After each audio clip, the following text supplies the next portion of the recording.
Kalau ada orang mempermasalahkan Abdul Somad sudah talqin tarekat, maka dia sudah bid'ah.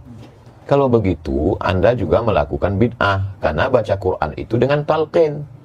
Jadi at-tasawuf itu at-taqarrub ilallah, yang maha sakti, mendekatkan diri kepada yang maha sakti, bukan menjadi sakti. Karena iblis itu sakti, tapi nggak dekat kepada Allah. Sahih Muslim ini sanadnya sampai kepada kita itu melalui ruwat yang sufi. Gak ada yang selain sufi. Kalau ilmu tasawuf dibatalkan, habis semua riwayatan kita terhadap kutubus sittah ini habis semua. Assalamualaikum warahmatullahi wabarakatuh. Tanah ini adalah tanah wakaf, luasnya lebih kurang 1 hektar, berada di Palas, Kota Pekanbaru, Riau. Di atas tanah ini akan dibangun asrama. Ini yang nanti akan berperan untuk tempat belajar santri kita. Kami amat sangat mohon kepada Allah Subhanahu wa taala, semoga dimudahkan dan mari kita support pembangunan ini. Ini akan menjadi amal jariah kita sampai mati menghadap Allah Subhanahu wa taala. Apa yang kita tanam hari ini itu yang akan kita petik. Apa yang kita wakafkan hari ini itu yang akan mengalir ke makam kita, ke kubur kita. Ma'akal tafa'afnaita yang kau makan busuk, wa ma labisa fa'ablaita yang kau pakai lapu, wa ma tasaddaqta fa'amdaita yang kau sedekahkan, itu yang akan menolong, itu yang akan menjadi amal jariah. Berkah selalu jamaah semuanya. Terima kasih. Assalamualaikum warahmatullahi wabarakatuh.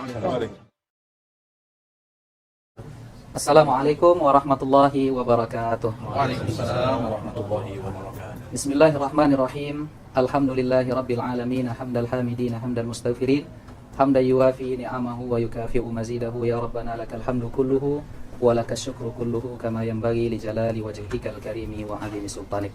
Asyhadu an la ilaha illallah wahdahu la syarikalah wa asyhadu anna Muhammadan abduhu wa rasuluhu la nabiyya wa la rasula ba'dahu. Fallahumma salli wa sallim wa barik ala sayyidina Muhammadin wa ala alihi wa sahbihi ajmain. Kaum muslimin, kaum muslimat, hadirin hadirat yang dimuliakan oleh Allah Subhanahu wa taala. Pada pagi menjelang siang ini Allah mentakdirkan kita dengan takdir terbaik berkumpul dengan para ulama di dalam majelis ilmu, yang mana pada hari ini begitu spesial. Bersama kita telah hadir Al-Ustadz Tuan Guru Profesor Dr. Haji Abdul Somad LCMA, dan juga telah hadir bersama kita Al-Ustadz Tuan Guru kita Buya Dr. Ar-Razi Hashim LCMA, yang mana saya yakin mereka berdua ini tidak saling mencari, tidak saling ingin bertemu barangkali, tetapi takdir Allah begitu indah, Allah pertemukan mereka berdua. Dan juga insya Allah nanti pada beberapa saat lagi Kiai Haji Idrus Ramli juga akan hadir bersama kita. Alhamdulillah bertemunya para ulama kita ini dan kita duduk bersama mereka menyejukkan hati kita. Mudah-mudahan apa yang kita lakukan pada pagi menjelang siang ini insya Allah menjadi pemberat timbangan kebaikan kita di akhirat kelak. Amin ya rabbal alamin. Hadirin hadirat para asatiz yang dimuliakan oleh Allah Subhanahu wa taala. Tema kita pada pagi ini menarik, yaitu membincangkan salah satu dari pilar agama kita, di mana pilar agama kita terdiri dari 3 hal. Yang pertama iman, yang kedua Islam, dan yang ketiga ihsan. Jadi pada kesempatan yang berbahagia ini kita akan bertanya, membahas beberapa hal penting kepada ketiga ulama kita yang insya Allah hadir bersama kita pada pagi ini, insya Allah. Dan insya Allah dalam beberapa detik lagi Kiai Idrus Ramli akan datang. Kita sambut beliau terlebih dahulu, insya Allah. Baik, ahlan wa sahlan Kiai.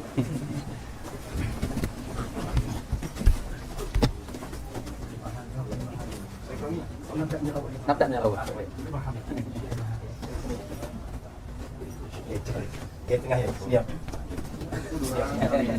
Baiklah hadirin hadirat yang dimuliakan oleh Allah Subhanahu wa taala, para asatiz yang hadir di majelis pada hari ini. Untuk tidak memperpanjang mukaddimah, kita langsung akan berdiskusi santai dengan ketiga alim ulama kita yang hadir pada pagi ini bersama kita, di mana tema besar kita pada hari ini adalah meluruskan stigma negatif terhadap tasawuf.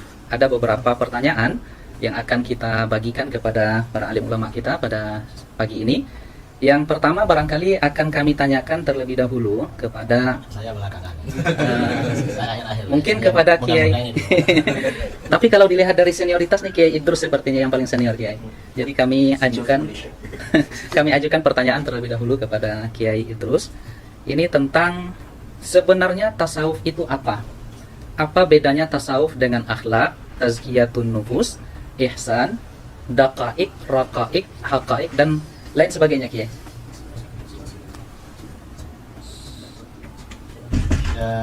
Assalamualaikum warahmatullahi wabarakatuh. Waalaikumsalam warahmatullahi wabarakatuh.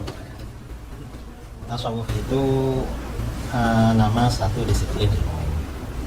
Dibilang akhlak ya memang akhlak, dibilang ihsan ya ihsan, kemudian dibilang raqaiq juga raqaiq, ya terserah. Cuma yang populer memang tasawuf, dan orang-orangnya disebut sufi. Karenanya tidak ada orang disebut akhlaki, nggak ada. Yang ada ya memang sufi. Dan akhlak itu diantaranya ya bagian daripada ajaran tasawuf. Saya kira begitu. Baik, berarti bahasa atau narasi akhlak, tazkiyatun nafs, ihsan, tasawuf itu sama ya? Sama. Sama. Substansinya sama.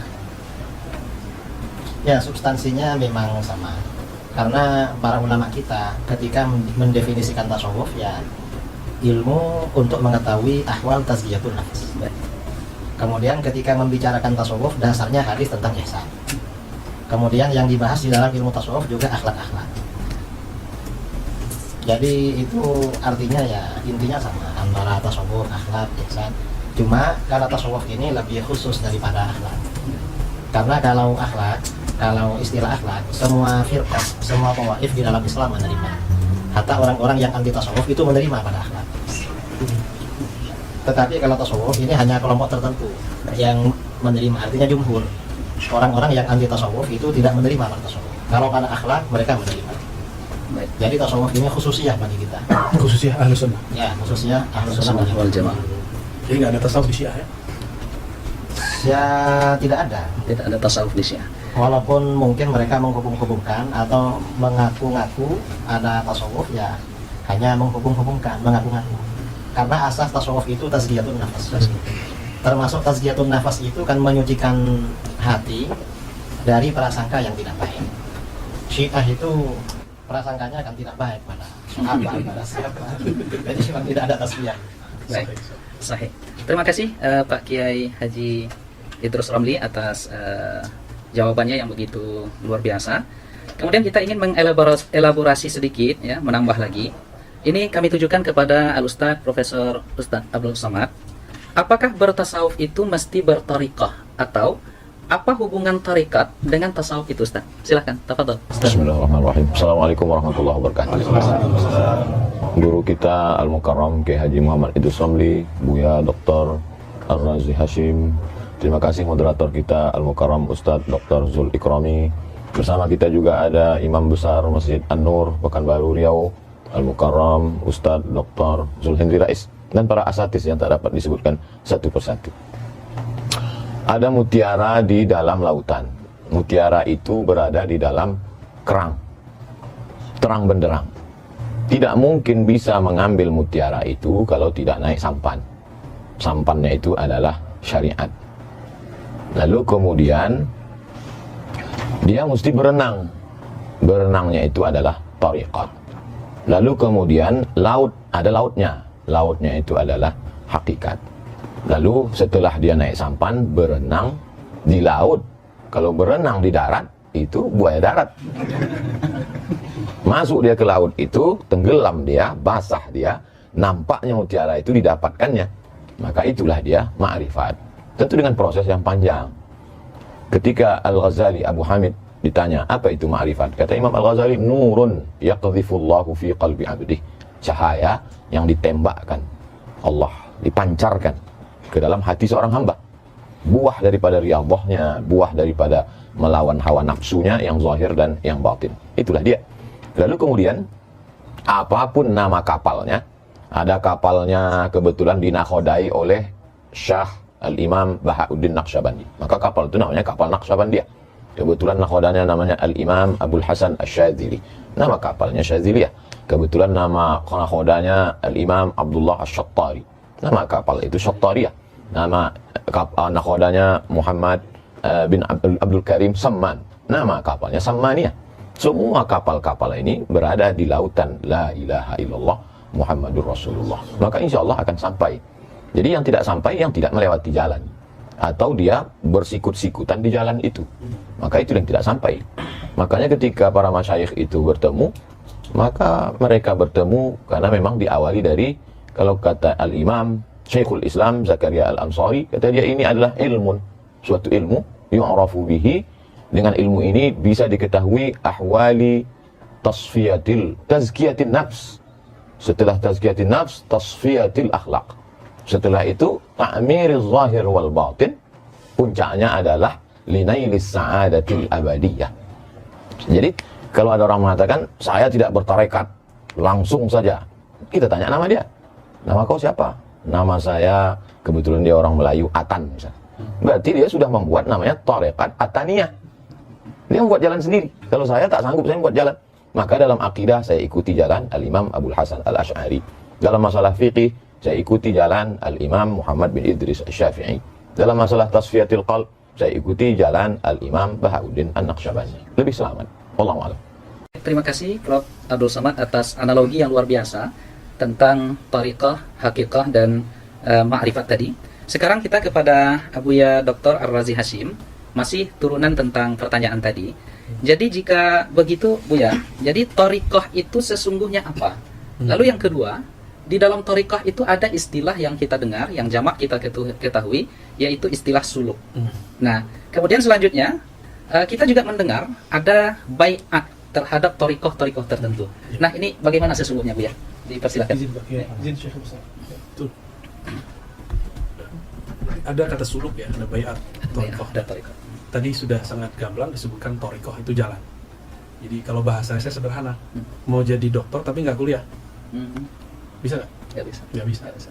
Mau usul kepada Allah tapi tidak bertariqah. Nah, dalam tariqah itu seperti tadi Syekh Abdul Somad mengatakan ada renangnya, ada cara berlayarnya. Cara itu disebut metodologi. Metodologi itu kemudian diturunkan dalam bentuk suluk. Kemarin masih ingat kita waktu duha kemarin baca kitab Tartibus Suluk. Suluk dalam kitab itu bukan suluk dalam pengertian awam. Pengertian awam suluk itu i'tikaf 10 hari, 40 hari. Enggak, semua thariqah punya metodologi tazkiyatun nafs atau tasfiyatul ahwal atau ma'rifatullah. Metodologinya itu kemudian diturunkan dalam sebutan suluk. Maka suluk artinya menempuh jalan. Man salaka tariqan. Jadi pasangannya pasti tariqan. Nah, di situ ada yaltamisu bihi ilman. Nah, ilmu ini macam-macam. Ada ilmu billah, ada ilmu bi ghairillah. Kita bagi dua aja. Nah, tariqah itu suluk ila tariqillah. Suluk jalan, menempuh jalan kepada Allah SWT. Nah, supaya ada komitmen. Misalnya kita kuliah masuk dosen tertentu, ada kontrak belajar nggak? Ya. Kontrak belajar itulah bayar. Baik. Jadi kontrak belajar itu bayar. Ya. Di saat kita kuliah di satu tempat atau sekolah nyantri, kita pesantren, bisa nggak masuk pesantren, 2 pesantren sekaligus? Tidak. Nggak sanggup ya? Nggak sanggup, nggak bisa. Nggak bisa, bener. Mungkin. Bagaimana ya? Makanya bayat itu kalau lagi salik cukup 1 bayat. Tapi kalau antum sudah mursyid boleh banyak bayat. Baik. Ya, jadi bayat itu secara harfiah artinya ngambil sumpah setia mau jadi murid seorang syekh. Nah, bayat ini tidak akan bermanfaat kalau tidak ada mahabbah kepada syekh. Zikir yang 40 kali jadi ramah rasanya. Tapi kalau sudah mahabbah, maka zikir 70.000 pun terasa sebentar. Itu yang maksud oleh sini Abul Hasan Asy-Syadzili, syekhuka man la yut'ibuka. Gurumu, ya, syekhuka man la yut'ibuka. Gurumu yang jika mengajarmu, menyuruh kamu berwirid, tidak membuat kamu terbebani. Jadi kalau kita disuruh wirid 100 kali pagi sore pun dah terbebani, itu bukan mursyid kita, berarti nggak jodoh. Bukan berarti makom dia bukan sampai makom mursyid. Kitanya nggak mahabbah sama orang itu. Maka untuk suluk supaya tidak keluar-keluar, tidak balik-balik, perlu ada bayat. Namun dalam pemahaman saya sekarang, bayat itu kan hakikatnya kepada Nabi, khulafa, ya, kemudian terakhir nanti Imam Mahdi. Maka sekarang itu bayat thariqat itu intinya sebenarnya adalah at-talqin, ngambil talqin, ngambil kurikulum zikir. Jadi bukan bayat dalam pengertian bayat sia-sia, ya, bukan bayat pemerintahan. Maka boleh dibatalkan, boleh. Antum kalau mau ganti guru silakan. Boleh saya itu ya? Boleh nggak ganti sekolah? Pindah sekolah boleh? Sekolah boleh ya? Boleh pindah kampus?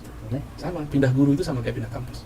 Nah, terakhir, kurikulumnya sama. Misalnya Syekh Abdul Somad Naqsyabandi. Syekh Idrus apa nih? Oke. Syazili. Ta'addu dia. Syazili ya? Syazili. Oke. Ini Torikoh ini.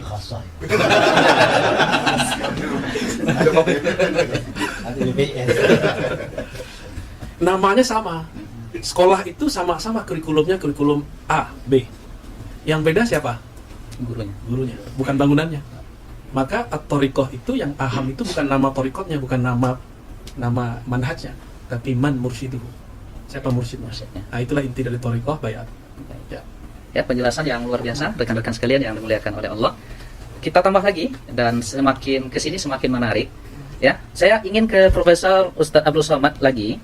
Jadi jika demikian adanya tentang thariqah, tentang suluk dan lain sebagainya, ini mengapa Ustadz di dalam setiap thariqah itu zikirnya berbeda-beda dan mengapa ditalkinkan?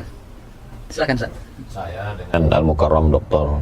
Zulhendri Rais berjumpa dengan Syekh Muwaffaq Mursyid Syadziliyah yang juga muhaddis karena banyak ijazah hadis, murid dari Syekh Badruddin Al-Hasani. Syekh, kenapa amalan zikir ini, tarekat ini berbeda? Ini kok berbeda? Kata beliau, si seorang mursyid Syekh mengambil dari sunnah, dari hadis. Makanya kalau dilihat aurat zikir-zikir mereka itu, kalau dicari nanti di dalam kutubus sunan tetap ketemu. Yang sebagiannya ilham. Tentu zikir kan ada maksurat, ada ghairu maksur. Lalu kemudian mana yang menurut dia paling mudah untuk muridnya, atau setelah istikharah dia, atau ilham yang dia peroleh, itulah yang dia susun, dia ajarkan kepada murid-muridnya. Jadi dalam hal ini saya mengutip saja, menukil, karena saya tidak alim dalam bidang itu, lebih aslam, lebih selamat mengutip. Jadi wirid dalam tarikat ini begini, dalam tarikat ini begini. Ini dalam hal bacaan, dalam hal jumlah dan selainnya. Adapun tentang jalan zikir, dalam hal ini dari pertanyaan-pertanyaan saya ada beberapa perbedaan. Saya tanya kepada Syekh ini tentang jalan zikir. Yang saya maksud jalan zikir itu jalan dia di dalam badan ini waktu berzikir itu. Kata Syekh ini, zikirnya dari Nabi, jalannya itu dari Syekh, dia dapat ilham. Kata Syekh yang satu. Kata Syekh yang satu enggak. Zikirnya dengan jalannya sekalian dari Nabi Sallallahu Alaihi Wasallam. Saya tidak. Yang penting kita biasanya dengan mursyid ini kal mayyit baina man yaghsiluhu, seperti mayat yang dimandikan. Maka tidak terlalu penting tentang itu karena dia beramal tujuannya adalah dengan ridha itu dia sampai kepada ridha Allah. Jangan beramal untuk meminta sesuatu, tapi beramallah untuk mencari ridha Allah. Karena kalau kau beramal mencari ridha Allah, Allah akan berikan kepada engkau segala sesuatu. Nah, itu yang membuat mereka tidak terlalu mempermasalahkan itu. Saya pun mungkin ketika menanyakan itu mungkin sudah su'ul adab dengan Syekh. Ini apakah zikirnya dengan jalannya atau zikirnya dari Nabi, jalannya dari Syekh? Apa tadi pertanyaan kedua? Saking banyaknya pertanyaan. Kemudian kenapa ditalkinkan? Kenapa mesti ditalkinkan? Kalau ada orang mempermasalahkan, Abdul Somad sudah talqin tarekat, maka dia sudah bid'ah. Kalau begitu, Anda juga melakukan bid'ah karena baca Quran itu dengan talqin. Laqana yulaqqinu. Mulaqqin, si Syekh, kita mulaqqan. Laqinu mautakum, talqinkanlah orang yang mau mati la ilaha illallah. Guru mentalqinkan la ilaha illallah, kata mulut dia. Jalannya begini, kata dia. Maka talqin itu metode pendidikan dalam Islam. Bagaimana kita tahu membaca alif lam mim? Itu kan dari talqin. Kalau dari PDF alama, alam nasrah dengan alif lam mim sama tulisannya. Syekh Muhammad Mutawalli Sya'rawi pertama tahfiz Quran kan gitu, dikomplainnya gurunya. Tunjukkannya. Ini alif lam mim. Kenapa di sini bacanya alam? Kenapa di sini alif lam mim? Itu tahu lewat talqin. Belajar hadis pun melalui talqin. Jadi kalau ada orang mempermasalahkan talqin dalam zikir, maka bermasalahlah semua ilmu kita ini. Jadi talaqi, musyafahah itu adalah nama lain dari talqin. Hadis, akidah, kita ini rata-rata kita bertalqin ke guru kita. Maka siapa yang tak bertalqin berarti dia dapat dari mana? Dari buku. Tahammul wal ada, level yang paling rendah adalah wijadah. Wijadah ketemu. Ketemu di mana? Ketemu di buku, walaupun itu diakui. Tapi dia tetap mesti bersambung. Dalam hal zikir, dia tidak sekedar ilmu. Tapi di sana ada mauhibah. Di sana ada barokah. Di sana ada faid, limpahan. Limpahan-limpahan dari tuan-tuan guru. Itulah yang kita harapkan. Maka dengan duduk ini mudah-mudahan kita semua mendapatkan limpahan faidul barakah dari Kiai Idrus Ramli, dari Buya Ar-Razi Hashim. Tapi yang paling banyak mengharapkan ini pasti barokah dari Kiai Idrus Ramli. Termasuk Buya Ar-Razi pun ingin mendapatkan. Wallahu a'lam. Terima kasih Prof. Abdul Somad ya yang sudah menjelaskan dengan begitu gamblang ya tentang sebegitu indahnya. Jadi apa yang disampaikan oleh Ustaz Abdul Somad dengan Buya Ar-Razi Hashim dengan Kiai Idrus Ramli tadi, sesungguhnya apa yang kita tanyakan dengan seluruh jawaban mereka tadi menampakkan keindahan pilar ketiga di dalam ajaran agama kita itu, yaitu tentang ihsan. Nah, kalau begitu Kiai, saya ingin ke Kiai Idrus Ramli lagi. Mengapa ada stigma miring terhadap tasawuf, atau banyak yang menyesatkan tasawuf ini Kiai, dan bahkan dengan tegas mereka katakan sufi itu Zindik. zindik, kemudian sufi ini adalah orang-orang yang tidak terikat dengan Al-Quran dan Sunnah, dan mereka adalah ahlul bid'ah. Ini mengapa ada stigma dan kesan seperti itu, Kiai? Silahkan, Kiai. Ya, terima kasih ya. Stigma sebagian orang bahwa tasawuf itu sesat itu kebanyakan karena mereka tidak tahu. Jadi kata Imam Ghazali dalam kitab Yahya, sering beliau sampaikan, an-nasu a'da'u ma jahilu. Manusia biasanya memusuhi apa yang mereka tidak tahu. Coba mereka tahu, tidak akan begitu. Seperti misalnya juga, seperti sebagian orang-orang yang tidak suka tasawuf, bilang bahwa ajaran-ajaran tasawuf itu bertentangan dengan Al-Quran dan Sunnah. Padahal orang sufi itu paling rajin baca Quran. Paling rajin baca. Syaratnya sufi harus rajin baca Quran, rajin zikir, rajin sholat. Itu kan dari Al-Quran Sunnah semua. Kemudian juga masalah bertentangan dengan Sunnah.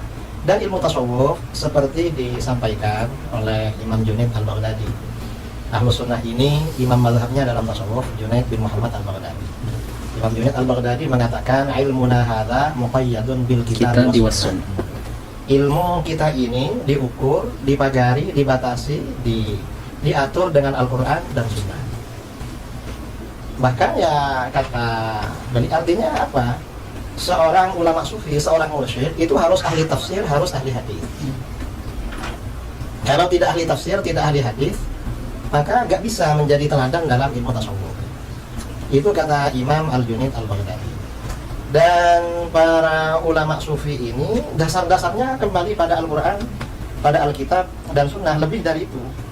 Karenanya kalau kita membaca biografi para ulama sufi atau biografi para ulama ahli hadis lah, ada kitab biografi ahli hadis seperti kitab Tazkiratul Huffaz karangan Imam Az-Zahabi. Biasanya kalau pakar-pakar hadis, dokter hadis seperti Tuan Guru Ustaz Abdul Somad, Tuan Guru UZR ya, ini tahu kalau kitab-kitab itu. Tahu ini dokternya hadis Pak? Bukan. Hadas. Akidah. Dokternya di akidah. Ya, Dia ya? tidak ya? Di akidah. Saya kira ahli hadis. Hadisnya di Darus Sunnah, ya. Yang berjumpa.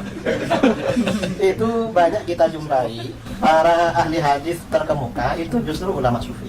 Baik. Banyak para hufat ya. Jadi level tertinggi dalam ilmu hadis itu biasanya akan yang mendapat gelar hafid, hufat lah. Itu yang level tertinggi. Kalau di sekolah mungkin S3, dokternya itu hafid itu.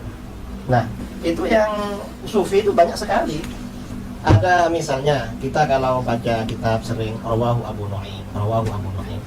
Abu Nu'aim itu orangnya sufi dan beliau menulis biografi para ulama sufi dengan metode ahli hadis yang berjudul kitab Hilyatul Auliya. Kitab Hilyah ini bisa dikatakan kitab tasawuf, bisa dikatakan kitab hadis. Bagi muhaddits cocok karena memang standarnya mulai dari sanad-sanad, kemudian dari manhaj yang disampaikan itu ahli hadis. Dikatakan kitab tasawuf cocok juga karena dari awal memang pembelaan terhadap ajaran tasawuf. Jadi kitab Hilyatul Auliya. Atau misalnya siapa lagi ya yang ahli hadis? Seperti Ibnul Arabi. Itu juga ahli hadis tapi sufi ahli hadis.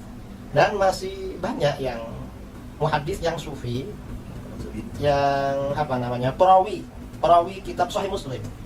Sahih Muslim ini sanadnya sampai kepada kita itu melalui ruwat yang sufi. Gak ada yang selain. Kalau ilmu tasawuf dibatalkan, Habis semua. periwayatan kita terhadap kutubus sittah ini Habis semua. putus. Karena ulama sufi memang yang mengembang itu. Kemudian lagi ya, ada yang mengatakan bahwa di kalangan tasawuf itu ada kelompok zindik. Yang zindik itu mungkin itu yang disebut dengan dakhil, oknum.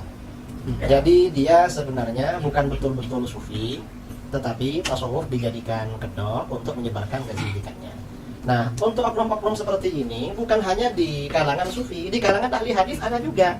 Makanya di kitab-kitab mustalah hadis ya, ada hadis-hadis palsu ahdatsat uzzanadiqah yang dibikin-bikin oleh orang-orang zindik. Dan ini nggak bisa kelompok zindik yang membuat hadis-hadis palsu lalu kita jadikan stempel untuk merusak semua ahli hadis misalnya. Loh, ahli hadisnya ternyata zindik, padahal ya cuma oknum.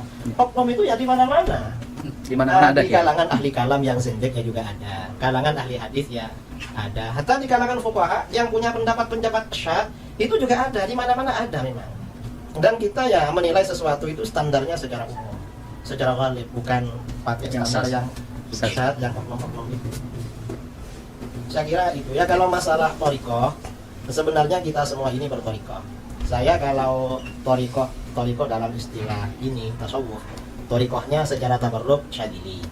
Tapi kalau thariqatul hayah, thariqah kehidupan saya seperti dari guru-guru saya selalu menyampaikan thariqatuna at-ta'allum wa ta'lim. Thariqah saya ini belajar dan mengajar. Ada guru-guru mau ngajar kita dengar. Ada orang-orang mau belajar sama kita, ya kita ajari. Itu thariqah kita memang. Baik, terima kasih Kiai Idrus Ramli atas penjelasan yang begitu luar biasa. Saya akan ke Buya Ar-Razi Hashim. Jadi turunan dari ajaran thariqah itu Buya. Ya. Dan kita sering diserang di sini. Dan anehnya lagi saya lihat, yang saya perhatikan, mereka juga sesungguhnya ini persoalan robitoh. Jadi ada yang menyerang kita dalam persoalan robitoh, tetapi sesungguhnya mereka berrobitoh. Allahumma innaka ta'lamu anna hadhil quluba qad istama'at, dan itu mereka sebut juga sebagai kawan-kawan kita sebagai doa robitoh. Nah, sekarang robitoh itu apa Buya? Dan apakah betul robitoh itu dalam tanda kutip mempertuhankan guru? Kadang kita di ribat-ribat di majelis kita itu ada foto-foto guru kita, dan kita dituduh oleh sebahagian sahabat-sahabat kita ini mempertuhankan, mengqadasahkan guru. Nah, jadi bagaimana ini Buya? Silakan Buya. Ya, para pembenci tasawuf itu kurang mengerti bab cinta. Robitoh itu adalah alaqatul hub baina syekh wal murid, baina murid wa syekh. Jadi hubungan cinta antara guru, murid dan guru. Seharusnya rabithah itu, jadi kita bagi ada ar-rabithah al-kubra, ada ar-rabithah as-sughra. Yang paling pantas kita ikat cinta itu hanya kepada Allah. Allah hanya bisa lewat Rasulullah. Maka rabithah yang kubra itu cuma kepada baginda Rasulullah SAW. Namun karena kita tidak bertemu Rasulullah, maka Nabi mengatakan tuba liman ra'ani. Tuba liman ra'ani. Kalau enggak bertemu aku, kan tadi beruntung yang bertemu aku melihat aku. Ya sudah, tuba liman ra'a man ra'ani. Itu rabithah. Itu dalil rabithah yang pertama yang paling sahih. Ya. Dan disebutkan di riwayat Ahmad, Nabi mengulangnya 7. Berarti 7 kali. Liman ra'a man ra'a man ra'a man ra'a, 7 generasi. Ya. Terus dalam hadis Imam Ibnu Majah ada semakna, Ahmad juga ada, Abu Nuaim dalam Hilyah tadi disebut oleh Pak Kiai Idrus. Nabi ditanya 2 lafaz, man awliyaullah, yang kedua man khairun nas. Apa jawaban Nabi? Man idza ru'u dzukirallah. Itulah dalil rabithah terkuat. Dan cara rabithah ada di situ. Siapa yang jika dia dipandang, divisualkan, diingat, maka mengingat mereka, memandang mereka, menghantarkan kita kepada Allah Subhanahu wa taala. Itulah rabithah yang hakiki. Ya. Dan itu mesti bersanad. Mesti ditalkinkan. Ya. Jadi itu dalil rabithah. Apa masih kurang? Ya. Artinya semua amalan-amalan yang ada atau praktek di dalam dunia tasawuf itu ada dalilnya dari Al-Quran dan Sunnah ya. Nah sekarang ru'u kan dipandang. Dipandang. Karena kita susah membayangkan guru, boleh nggak kita ambil foto guru taruh di rumah? Ya. Boleh nggak? Boleh. Kalau memandang foto beliau membuat kita ingat ilmu beliau tentang zikrullah, maka baginda rabithah. Dulu kalau orang-orang Pariaman di matamnya itu di rumah makannya ada foto Angku Salih. Angku Salih itu dulu berkala, kalau fotoku ada di rumah kalian, tapi kalian tidak sholat, tolong dicopot, tolong dibakar. Berarti rabithahnya nggak nyambung gitu. Ya, terputus Bu ya. Nah, itu salah satu contoh rabithah. Ya. Nah, terima kasih Bu ya. Saya ke Profesor Ustadz Abdul Samad. Jadi Ustadz, di dalam pengamalan tasawuf itu ada di antara teknik zikir itu yang mereka berdiri Ustadz. Mereka berdiri, dan ini saya pernah menyaksikan beberapa kali, terutama di Sudan, ada Thariqah Samaniyah yang mereka berzikir la ilaha illallah itu berdiri dan berkeliling. Nah, jadi ini seperti apa sebenarnya Ustaz? Karena ini kita yang mengamalkan ini juga diserang, dituduh, dan bahkan dibid'ahkan juga. Silakan Ustaz. A'udzubillahi minasyaitonirrajim. Alladzina yadhkuruna Allaha qiyaman. Mengingat Allah berdiri. Wa qu'udan. Kemudian duduk. Wa 'ala junubihim. Kemudian berbaring. Karena memang posisi manusia, siapapun dia, dimanapun dia, tak keluar dari 3 itu. Berdiri, duduk, dan berbaring. Semuanya yadhkurullah. Mereka mengingat Allah Subhanahu wa taala. Mulutnya menyebut, hatinya mengingat, dan akal serta seluruh tubuhnya mengagungkan yang disebut itu, Allah Subhanahu wa taala. Jadi ada juga orang mulutnya menyebut tapi perbuatannya seperti tidak mengagungkan Allah Subhanahu wa taala. Adapun ketika dia bergoyang tubuhnya, Maka ada, kalau kita menikmati sesuatu ada ekspresi. Kalau kita ini diberikan minuman, andai ada minumannya, maka minumannya sama, ekspresinya berbeda. Misalnya Ustadzul Hendri ekspresinya matanya misal Ustadz Abdul Somad misalnya, Masya Allah. Oke, Idrus tentu dia punya khas. Buya Ar-Razi, itu ekspresi itu tidak dibuat-buat. Kalau dibuat-buat namanya tasonno, dibuat-buat. Jadi Al-Imam Al-Qushairi dalam Ar-Risalah Al-Qushairiyah dalam pembahasan tentang as-sama, ketika mereka mendengarkan lantunan syair zikir, lalu kemudian terjadi ekspresi di tengah orang yang mendengar dan mengikuti itu atau hadrah. Kalau ekspresinya itu murni karena zauq dia, karena Allah, maka berarti itu memang pemberian Allah, hibah. Tapi kalau dia ternyata sengaja tasonno, membuat-buat supaya dikagumi orang, supaya disangka sudah wusul, padahal dia belum apa-apa, maka dia sudah kadhib, dusta, bohong. Jadi kalau kita kenal orangnya, kenal saya Ustadz Zulhendri misalnya, saya tahu pendidikannya, saya tahu keilmuannya, saya tahu amalnya, terjadi sesuatu pada dirinya, saya tidak akan tuhmah, saya tidak akan menuduh beliau sudah melakukan tasonnu, membuat-buat. Tapi kalau ada yang jahil, kita sudah tahu, itu kekeliruan adalah ketika menghukum generalisir, diambil sampelnya si jahil tadi, itu secara ilmiah tidak benar. Kita mau meneliti Masjid Ar-Rahman, apakah masjid ini cukup standar menurut standar Kota Pekanbaru dan Riau? Lalu ketika kita sholat Jumat di sana, pulang, sendal kita hilang. Lalu yang kita ungkap di seminar adalah sendal hilang itu kita tidak adil. La yajrimannakum syana'anu qaumin ala alla ta'dilu. Jangan karena kebencian kepada pengurusnya, mungkin jadwal khutbah pernah dicoret, lalu membuat kita tidak bersikap adil dan mengambil sampel yang salah itu. Bukankah Goldziher menolak hadis? Dia katakan itu hanya produk abad kedua, hanya karena dia melihat beberapa kekeliruan kecil yang diluruskan oleh Syekh Muhammad Mustafa A'zami. Maka salah. Jadi kalau ada orang menilai tasawuf salah dari kasuistik tadi, maka sesungguhnya metodologi yang dia pakai sama dengan metodologi Goldziher. Jadi keliru. Jadi dalam hal tentang dia menggoyangkan kepala atau menetes air matanya adalah ekspresi terhadap zauk, cita rasa. Untuk merasakan kopi saja kadang perlu puluhan tahun. Untuk merasakan nikmatnya makanan, pakaian perlu. Bagaimana dengan rasa? Tentu itu melalui proses riyadhah yang panjang.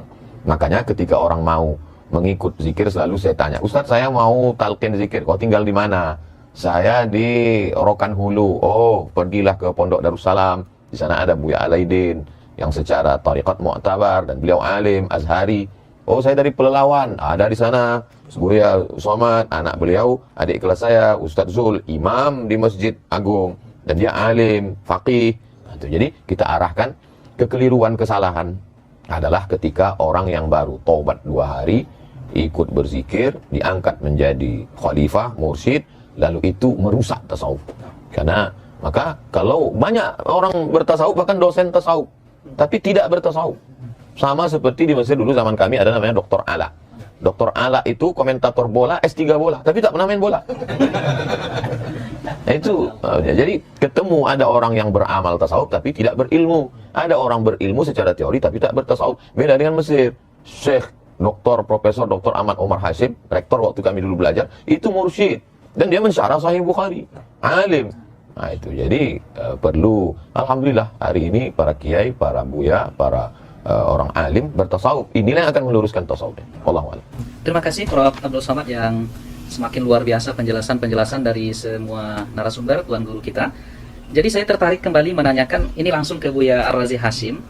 Apa yang disampaikan oleh Ustadz Abdul Somad tadi, kenyataannya di tengah masyarakat kita lihat Buya, ada yang bergabung ke Thariqah, masuk ke majelis tawajuh itu setelah itu dia ingin kebal peluru, kebal senjata tajam, yatiru fis sama wa yamshi 'alal ma. Terbang di atas awan, berjalan di atas air. Nah, jadi apa bedanya karena kita sering dituduh ini terus nih Bu ya. Bahwa orang yang gabung itu tuh pengen dapat ini, dapat ini. Nah, jadi apa sesungguhnya beda tasawuf itu dengan kebatinan? Iya, iya. Al-Imam Muhammad Al-Ghazali pun nulis kitab tentang Fadaih Al-Batiniyah. Fadaih Al-Batiniyah. Batiniyah ini cabang dari Syiah Ismailiyah yang terputus, yang kemudian berkembang lama di Mesir juga ya. Dan justru mereka yang bikin Al-Azhar tempat untuk kuliah itu udah oleh Salahuddin Al-Ayyubi, murid Syekh Abdul Qadir Al-Jilani, itu di tajdid, direvisinya. Apakah tasawuf itu membuat orang sakti? Itu kan pertanyaannya. Enggak, tasawuf itu mendekat kepada yang maha sakti. Apakah tasawuf bikin kebal? Bukan, tasawuf itu biar antum kebal neraka nanti. Ketika ada hadis Bismillahirrahmanirrahim, ya, itu hadis kan dipakai kan untuk sila debus. Itu boleh minta burhan namanya, minta bukti, ya Allah kalau memang betul Doa ini tembus ke badan, maka tidak ada lagi mudarat langit dan bumi. Tapi jangan sering-sering. Maka lakukan sesekali aja kayak Nabi Ibrahim. Lihat inna qalbi. Boleh sesekali. Itu mau diajari. belum makamnya Pak ya. Bukan orang SMA aja bisa, masuk dokter bisa. Ya, itu kurang yakin kalau mana SMA ya. Belum berani. Ini kurang berani, kurang sujaah. Itu biar kayak Idrus. Jadi at-tasawuf itu at-taqarrub ilallah, yang maha sakti, mendekatkan diri kepada yang maha sakti, bukan menjadi sakti. Karena iblis itu sakti, tapi nggak dekat kepada Allah. Ini nggak ada urusan kita mau yatiru alil hawa. Kalau itu hawa, burung setiap hari terbang. Apakah dia sakti? Apakah dia jadi sufi? Tidak juga ya. Ya, yang jalan di atas air apa nggak ada? Itu kungfu aja, kungfu khas dong. Ya. Jadi beda antara tasawuf dengan kebatinan. Beda. Baik.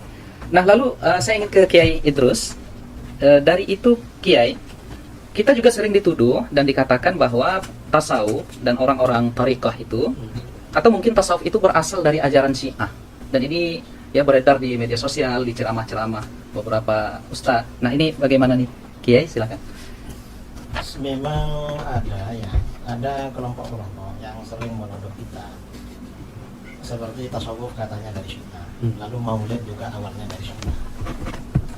Ya itu ya hanya tuduhan saja. Dan Syiah juga suka mengklaim bahwa semua disiplin keilmuan dalam Islam yang mengawali dulu Syiah. Usul fikih katanya pertama kali dari Imam Ja'far Shadiq. Terus tafsir ya juga begitu. Semuanya dari Syiah. Nggak ada sama sekali selain Syiah. Padahal dalam sejarah peradaban Islam, Syiah itu selalu tertinggal dari mazhab-mazhab yang ada di dalam Sunni, misalnya mazhabul arba'ah. Contoh ya, kita kembali pada tafsir Al-Quran. Setelah mazhabul arba'ah, Hanafi, Maliki, Syafi'i, Hambali, masing-masing punya disiplin kitab ahkamul Quran. Beberapa ratus tahun kemudian Syiah baru ngarang. Lambat peradabannya, tapi ya Syiah mengklaim. Dan ini kelompok yang nggak suka dengan kita, anti Syiah sebenarnya. Kadang percaya sama Syiah. Anti Syiah, tetapi berita dari Syiah mereka terima. Mereka terima. Ya, karena mengapa? Ya karena mereka agak suka aja sama kita sebenarnya. Jadi dibilang dari Syiah. Ada lagi yang lebih parah dari tasawuf itu katanya dari Yahudi. Ada yang bilang tasawuf itu katanya dari Hindu, dari mana. Itu lebih parah lagi, tuduhan-tuduhan seperti itu. Padahal ya enggak. Coba kita baca di Muqaddimah Hilyatul Auliya. Hilyatul Auliya, Imam Abu Nu'aim menulis kitab Hilyatul Auliya itu kan untuk menjelaskan kalau tasawuf itu tidak identik dengan kebatinan. Tasawuf itu tidak identik dengan inhilal minas syariah, melepaskan diri dari ajaran syariah. Tidak. Tasawuf itu tidak identik dengan aliran-aliran di luar Ahlussunnah, tidak. Karenanya beliau menjelaskan di dalam kitab Hilyatul Auliya. Jadi kalau itu dibilang dari Syiah ya Tidak tepat. Tidak tepat sama sekali. Dan semuanya memang Syiahnya mengakui, lalu yang ini percaya. Percaya aja. Padahal ya tasawuf ini ya dari Islam itu sendiri, dari Al-Quran, dari hadis. Kalau kita mempelajari tasawuf, misalnya kitab Ihya karangan Imam Al-Ghazali. Kitab Ihya ini kajian utama di pondok-pondok, termasuk kurikulum wajib. Kalau tidak mengajarkan kitab Ihya, berarti pondoknya nakis. Karena itu syaratnya pondok itu harus ada kitab Ihya. Coba baca di kitab Ihya. Hampir semua bab di kitab Ihya itu dalilnya qala Allah Ta'ala. Lalu setelah itu wa amal ahadits, setelah itu amal athar. Nggak ada pernyataan misalnya qala Syiah, nggak ada begitu. Atau qala al-Batiniyah, qala al-Hunud, orang Hindu, nggak ada begitu. Semuanya Al-Quran hadis. Kalau kita pelajari itu di kitab Ihya itu sangat lengkap, tidak perlu membuka syarah. Jadi hanya lengkap sekali.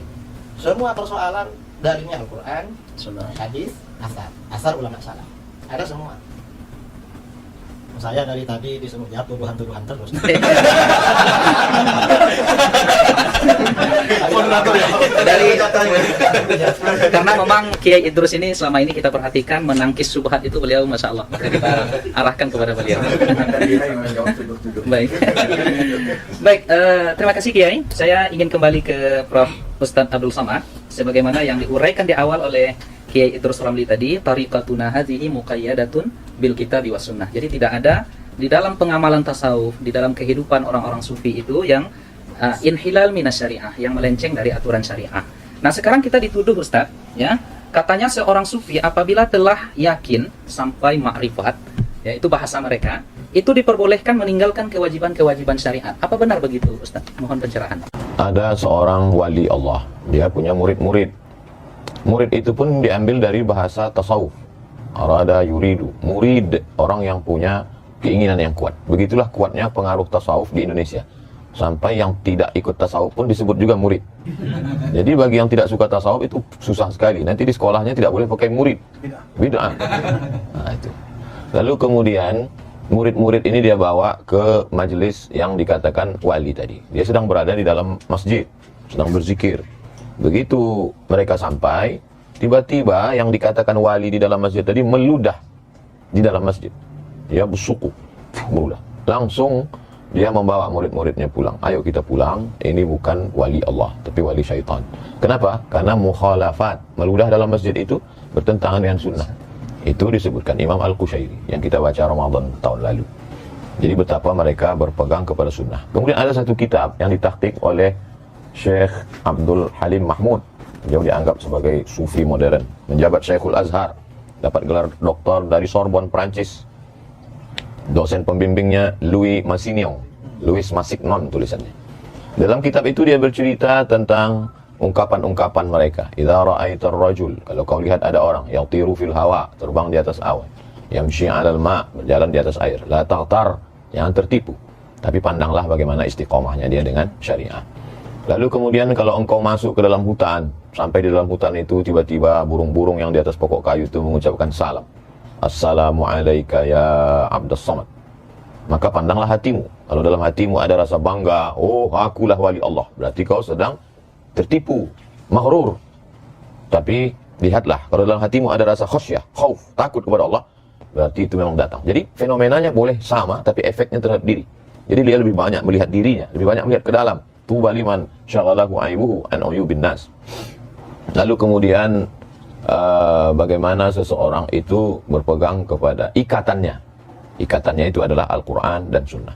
Kenapa mereka itu sangat terjaga sampai hari ini? Karena mereka mengikat dirinya dengan Quran, Sunnah, dan orang yang mengamalkan Quran dan Sunnah itu. Orang-orang tasawuf takzimnya ke guru luar biasa. Saya perhatikan mereka sebelum majelis. Satu, kalau kita kan baca Fatihah, jamil mu'minun mu'minat muslimin wal muslimat ala ya'min huwal amwat min masyarikil ardi ila magharibiha. Selesai satu Fatihah. Kalau kita tengok murid-murid itu, untuk syekh ini satu Fatihah, untuk syekh ini. Maka mereka ingat nama silsilah itu. Kenapa mereka mudah mengingat sanad itu? Karena dikiriminya Fatihah satu-satu. Karena dia ingat susunannya, urutannya, dan mereka itulah yang menjaga sanad itu. Itu salah satu bukti mereka berpegang dengan Quran dan Sunnah, dan juga orang-orang yang mengamalkan Quran dan Sunnah itu. Wallahu a'lam bishawab. Terima kasih Prof. Uwas yang sudah menguraikan kepada kita dengan uraian yang juga sungguh luar biasa. Kemudian saya ingin langsung ke Buya Ar-Razi dulu, ya, karena kita lihat kajian-kajian Buya Ar-Razi ini banyak mengukuhkan pilar yang ketiga ini tentang tasawuf, tentang kerohanian. Jadi sesungguhnya Buya, jika ada tiga pilar ini, apakah seorang muslim itu wajib bertasawuf? Mau jawab langsung, Pak? Jawab muter-muter. Langsung Buya. Muter dulu dikit nggak apa-apa. Kalau al-Islam melahirkan ilmu fikih, fikih ini kemudian melahirkan banyak mazhab yang kemudian Allah seleksi jadi 4. Tanpa bermazhab, tanpa berfikih, kita tidak tahu sholat kita sah atau batal. Lalu Imam Ghazali ditanya, apa perbedaannya antara fikih dengan tasawuf? Kalau fikih ma'rifatus sihhah, nggak tahu yang sahih ataupun yang batil. Sedangkan tasawuf ma'rifatul qabul war rad. Jadi terima tidak diterima itu para sufi sudah ada indikatornya, bisa dicek dan itu jelas ilmiah. Mengetahui sholat saya diterima oleh Allah atau tidak. Jadi kalau ahli fikih bilang hanya Allah yang tahu sholat terima, berarti dia belum belajar tasawuf. Kalau dia sudah belajar kitab Ihyaluddin yang tadi disebut Kiai Idrus, itu mereka akan mengerti bahwa sholat saya pasti diterima nih atau tidak diterima. Namun diterima pun dia tetap istighfar. Kenapa? sebagus-bagus sholat kita tidak akan pernah sama dengan sholat Nabi. Sallu kama ra'aitumuni Usalli. ya, maka Nabi kasih kalam yang indah, itu tashilan lana wa rukhsatan lana. Kama ra'aitumuni, Nabi nggak mengatakan sallu kama usolli, itu kan gawat kalau begitu, bisa-bisa nggak sholat kita. Tapi kama ra'aitumuni, sebagaimana engkau memandang, melihat. Mandang Nabi nggak? Tidak langsung. Maka kita mandang orang yang punya sanad kepada Nabi, bersanad kepada Nabi secara zahir, itulah mazhab fikih. Lalu Nabi mengajarkan, kalau engkau sholat bacalah wajah tuh, itulah qalbu. Ketika takbir kecilkan dirimu, itulah ajaran ruhani Nabi. Maka kalau kita sholat cuma belajar rukun 13 tapi tidak belajar rukun khusyuk, antum sampai mati juga nggak khusyuk, kusut aja ya. Jadi bagi saya belajar tasawuf itu wajib. Karena itu pilar Islam, iman, ihsan. Ihsan itu wajib nggak? Cara untuk ihsan itu tasawuf. Cara tasawuf itu thariqat. Ma la yutimmu bihil wajib illa bihi fahuwa wajib. Ya. Terima kasih Bu ya. Ada 2 atau sekitar 3 pertanyaan lagi ya dalam 5 menit ke depan. Saya ingin ke Prof Uwas dulu. Jadi Ada serangan lagi untuk karena ini sifatnya pertanyaan, tidak lagi tuduhan. Karena ini tidak tuduhan-tuduhan lagi, tidak syubhat lagi. 2 pertanyaan terakhir ini, Bro. Jadi seperti apa sesungguhnya ya tasawuf itu dalam pengamalan salafus saleh? Ada nggak di masa salaf itu ya salafus saleh yang bertasawuf? Karena katanya ini tidak sesuai dengan manhaj salaf dan lain sebagainya. Mohon penjelasan dari Uwas. Khairul qurun qarni, sebaik-baik abad adalah abadku. Tsummal ladzina yalunahum. Kemudian 1 abad sesudah itu. Tsummal ladzina yalunahum. Kemudian 1 abad sudah itu. 3 abad inilah yang disebut dengan salaf. Jadi kalau ada orang mengaku guru kami dari kalangan salaf, ada di masjid, kata dia. Kita pun terkejut-kejut. Kok bisa guru kau tuh hidup sampai sekarang? Jadi tentang Imam Ahmad bin Hanbal. Imam Ahmad bin Hanbal itu salaf karena meninggalnya tahun 241. Datanglah seorang perempuan bertanya ke Imam Ahmad bin Hanbal, apa hukumnya menjual kain tenun?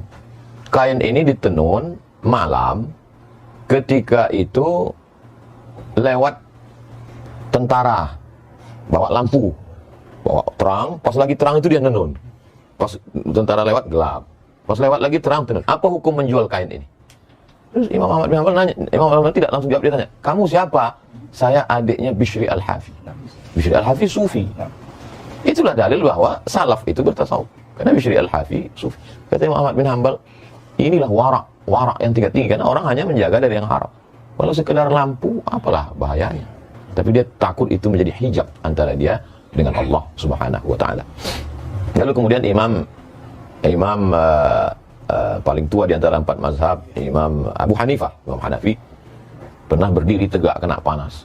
Lalu kemudian ditanya, Imam Hanafi kenapa tidak berlindung di bawah pohon kayu itu? Kata Imam Hanafi, orang yang punya pokok kayu itu minjam duit ke saya. Saya takut kalau saya berdiri di bawah pokok kayu itu, kullu qardin jarra naf'an fahuwa riba. Jadi sampai sehalus itu warak mereka, zuhud mereka. Jadi itulah yang dikumpulkan oleh para ulama, di antaranya dalam Al-Luma' At-Tusi, kemudian dalam Ar-Risalah Al-Qusyairiyah, dalam kitab-kitab tasawuf. Kemudian barulah mengkristal susunan yang paling indah kalau dalam mustalah hadis Muqaddimah Ibnu Salah, Ramah Hurmuzi sebelum itu, baru cantiknya itu pada Ihya Ulumuddin Imam Abu Hamid Al-Ghazali 505. Jadi kalau orang mengatakan mana salaf itu bertasawuf, ya kumpulkanlah. Nah, ini juga bagi penggemar tasawuf, dia dapat bahan banyak dari dialog kita hari ini. Bisa kumpulkan salaf bertasawuf, dalil-dalilnya, bagaimana mereka wara, zuhud, bagaimana mereka takut kepada Allah dan lain sebagainya. Imam Ahmad bin Hanbal ketika beliau amat sangat wara. Jadi sifat-sifat tasawuf itu ada pada diri mereka, walaupun mereka tidak menyebut dirinya sufi. Kebalikan dari yang sekarang, mengaku sufi tapi sesungguhnya sifat tasawuf jauh. Mudah-mudahan kita termasuk orang-orang yang mengamalkan sifat-sifat tasawuf itu dan kita dijaga Allah SWT. Saya kira demikian. Baik, terima kasih Prof Uwas. Ya, berbeda ada kalam beliau tadi, berbeda dengan hari ini banyak orang yang mengaku sufi tetapi amalnya jauh dari kesufian itu. Cuma ada yang Ustadz Mawardi dulu mendefinisikan sufi ini, Ustadz, mungkin yang Ustadz sebut tadi adalah sufi yang suka piti. Ada lagi Ustadz Mawardi dulu juga suka film katanya. Jadi yang Orang-orang yang Ustaz sebut tadi mungkin sufi yang ke arah situ barangkali. Dakhil. Baik, terakhir kami arahkan pertanyaannya sebelum nanti closing statement dari Kiai Idrus. Ya, ini ke Buya Ar-Razi Hashim. Saya tertarik menanyakan ini Buya, bahwa kawan-kawan kita, asatis-asatis yang mungkin berbeda cara pandangnya dengan kita, itu menilai tasawuf dengan penilaian yang negatif.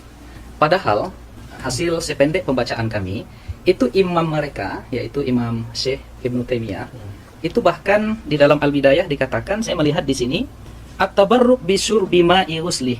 Jadi bahkan Imam Ibnu Katsir mencatat ketika beliau meninggal, itu air pemandiannya itu diminum oleh murid-muridnya. Nah, bahkan hudurun nisa wal rijal, dan bahkan Imam Ibnu Taimiyah ini dikuburkan di Damaskus itu di makbarah Sufi ya. Nah, ini seperti apa ini Bu ya sebenarnya? Jadi pengikutnya anti Sufi, tetapi kita lihat Imam Ibnu Taimiyah dan muridnya Ibnu Qayyim itu bahkan punya karya-karya tentang kesufian, tentang ihsan. Silakan Bu ya. Bismillah. Ini karena ngomong Ibnu Taimiyah saya harus tahu sih. Biar nggak ngomongnya campur dalam emosi. Syekh Ibnu Taimiyah awalnya adalah asyadun nas ya, i'tidaan ala sufi wa sufiyah. Adalah orang yang paling keras menyerang tasawuf, tapi niat dia baik. Dia punya definisi tasawuf itu sendiri. Bagi dia sufi itu seperti yang dikatakan Imam Junaid tadi, muqayyadun bil kitab was sunnah. Tapi itu persepsi dia.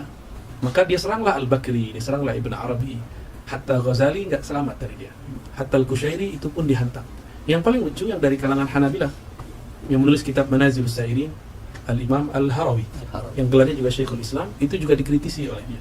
Jadi Ibnu Taimiyah ini memang jiwa-jiwanya kalau sama orang Asy'ariyah sekarang ya ini jiwa rudutnya tinggi ya. Sehingga kalamnya betul-betul sangat fasih.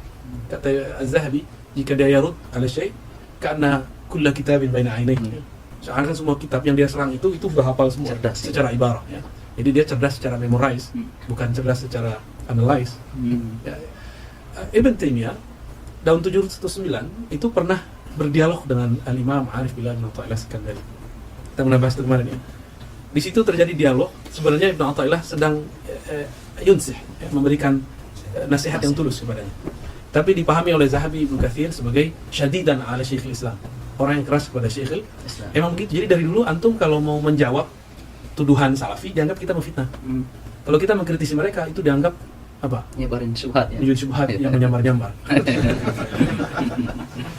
Syekh Ibnu Taimiyah ini diabadikan sanad thariqatnya oleh Syekh Muhammad Hafiz At-Tijani dalam beberapa makalah sanad ya.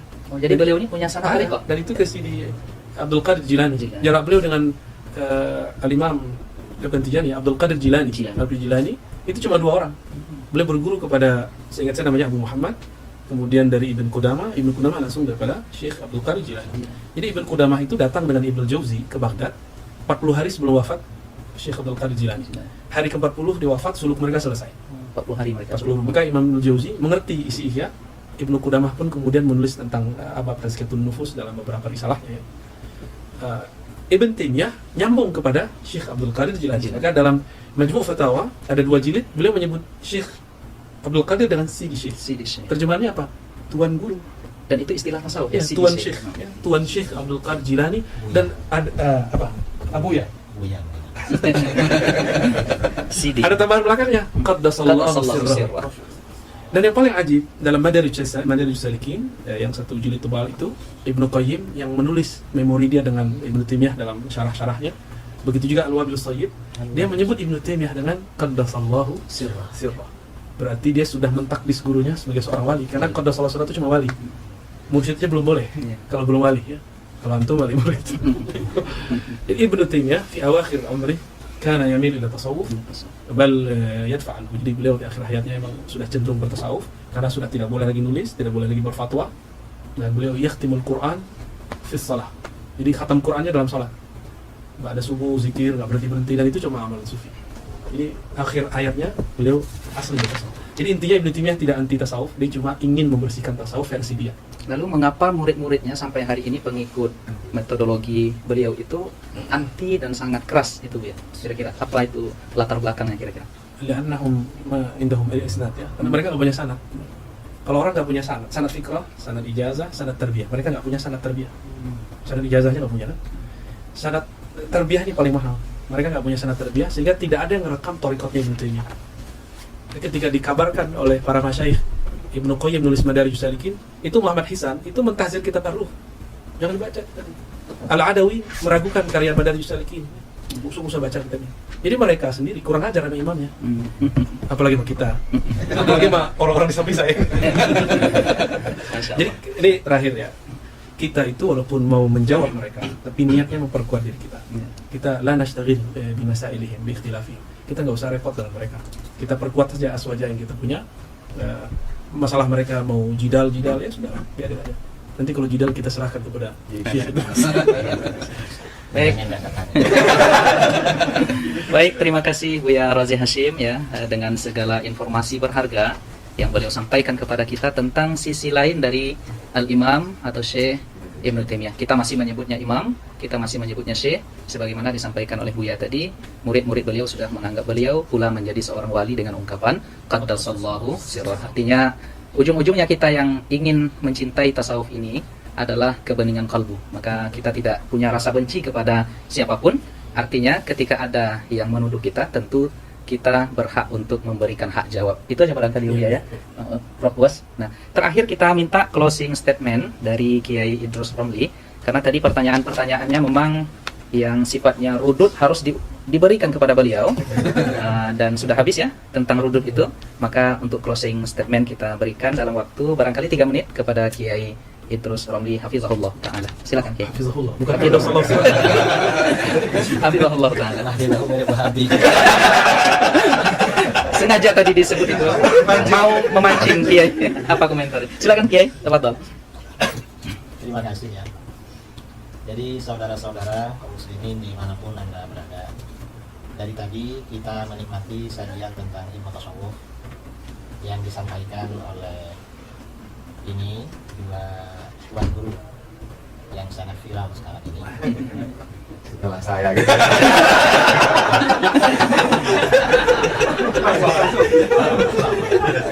Ada ujungnya. Tuan guru luas, kemudian juga di samping saya Buya Dr. Ar-Razi Hashim, dan beliau semuanya doktor.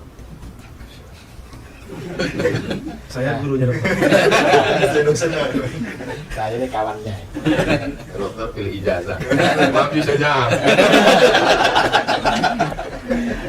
Bahwa ajaran tasawuf itu adalah ajaran Islam yang murni dan sumbernya dari Al-Quran, hadis, serta pengamalan generasi salaf sejak para sahabat dan generasi berikutnya. Itu ajaran tasawuf. Dan tasawuf ini merupakan satu di antara 3 pilar dalam Islam yang tidak dapat terpisahkan. Kalau di dalam hadis yang terkenal dengan hadis Jibril, ada iman, ada Islam, ada ihsan. Iman ini kemudian di dalam agama kita ini diterangkan oleh para ulama dalam ilmu akidah, ilmu tauhid. Kemudian Islam, kemudian menjelma menjadi ilmu fikih. Dan ihsan menjelma menjadi ilmu tasawuf atau ilmu akhlak. Kalau tasawuf ini tidak ada, berarti terdapat kekurangan dalam diri seorang muslim, karena salah satu pilarnya tidak lengkap. Ini masalah tasawuf. Dan tasawuf ini bukan teori, tetapi lebih pada pengamalan. Karenanya para ulama ketika mendefinisikan tasawuf, definisinya beda-beda. Karena yang mereka definisikan itu sesuai dengan ahwal atau apa yang dicapai, yang dirasakan oleh masing-masing. Karena memang tasawuf itu lebih pada pengamalan daripada teori. Karena itu orang muslimin ya dimanapun berada, ya tidak perlu meragukan terhadap keabsahan ilmu tasawuf. Dan tersebarnya Islam di negara kita adalah karena jerih payah para ulama sufi. Para ulama sufi lah yang menyebarkan Islam di wilayah Nusantara ini. Sehingga kita, mayoritas bangsa kita, mungkin 90% bangsa kita muslim, itu semua atas jasa-jasa para ulama sufi. Kita bersyukur kepada Allah Subhanahu wa taala. Cinta kepada para ulama sufi. Kalau Al-Fakir sendiri, Al-Fakir ya bukan sufi, bukan sufi dalam arti yang diterangkan dalam ilmu tasawuf. Kalau seperti kita ini mungkin muhibbin, kita ini menjadi penggemar ya, menjadi penggemar pecinta kaum sufi, itu sudah bagus sekali. Kalau kita ini menjadi sufi betulan seperti para ulama sufi yang dulu mungkin ya bukan makomnya, kita ini hanya makom pencinta sufi. Saya kira seperti itu. Dan saudara-saudara gak perlu ragu-ragu dengan kebenaran tasawuf. Kalau ada orang-orang yang tidak suka dengan tasawuf, menuduh-nuduh atau bilang sesat, bilang apa, itu gak perlu didengar. Karena mereka yang jelas mereka tidak masuk dalam dunia tasawuf dan bukan orang-orang sufi. Saya kira itu dari saya, mungkin mewakili dari 3 narasumber, 2 saya dan 2 kawan ini ya, termasuk mewakili diri sendiri. Itu dilawan. Saya kira itu dari saya. Kurang lebihnya mohon maaf. Assalamualaikum Waalaikumsalam warahmatullahi wabarakatuh. Masya Allah, rekan-rekan sekalian, para satis, para hadirin hadirat yang dimuliakan oleh Allah, keterangan-keterangan, penjelasan dan uraian yang disampaikan oleh ketiga pendekar aswaja ini luar biasa.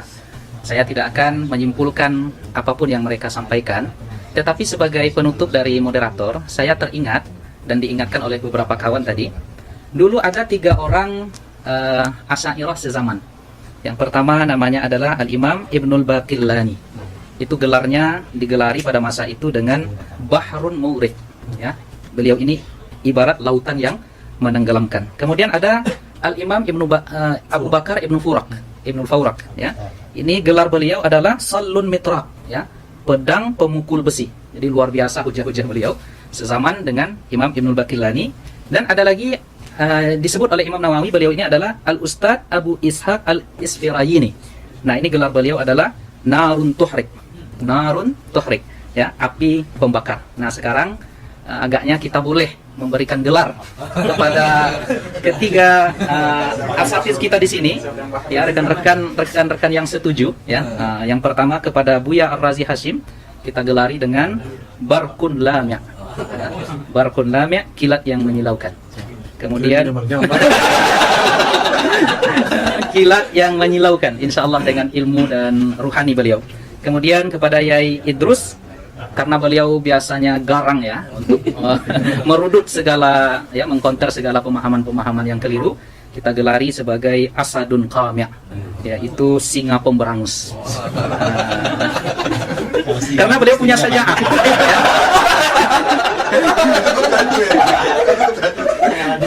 Karena beliau punya saja'ah, yang terus punya saja'ah yang mungkin belum diamalkan oleh Prof Uwas dan Buya. Maka cocok kita sebut sebagai Asadun Qami'. Kemudian terakhir kepada Uwas kita berikan gelar Saifun Qati', pedang tajam. Luar biasa ya anekdot para alim ulama kita ini yang ya sesungguhnya bercanda, tetapi ada hikmah-hikmah yang luar biasa dari jawaban-jawaban mereka. Kita bermohon kepada Allah Subhanahu wa taala, semoga Allah kumpulkan kita dengan Sayyiduna Muhammad sallallahu alaihi wasallam di surganya dan diberikan nikmatnya pandangan kepada Allah Subhanahu wa taala kelak di surga, kita mendapatkan ridha darinya. Dan tentunya kita yang berkumpul di sini dan siapapun yang melihat video ini mudah-mudahan diberikan kasih sayang oleh Allah Subhanahu wa taala, dan kita ungkapkan ya kepada mereka dan kepada yang hadir semuanya bahwa kita mencintai mereka karena Allah Subhanahu wa taala. Demikian acara kita, diskusi kita pada pagi ini yang mengumpulkan 3 pendekar aswaja, yang mudah-mudahan ini memberikan pemahaman yang baik kepada seluruh yang mendengarkan. Dan banyak maaf dari kami yang membawa acara ini. Kita tutup dengan doa kafaratul majelis. Subhanallah wa bihamdika, asyhadu an la ilaha illa anta, astaghfiruka wa atubu ilaik. Wa barakallahu fikum. Semoga Allah jaga kita semuanya. Wassalamualaikum warahmatullahi taala wabarakatuh.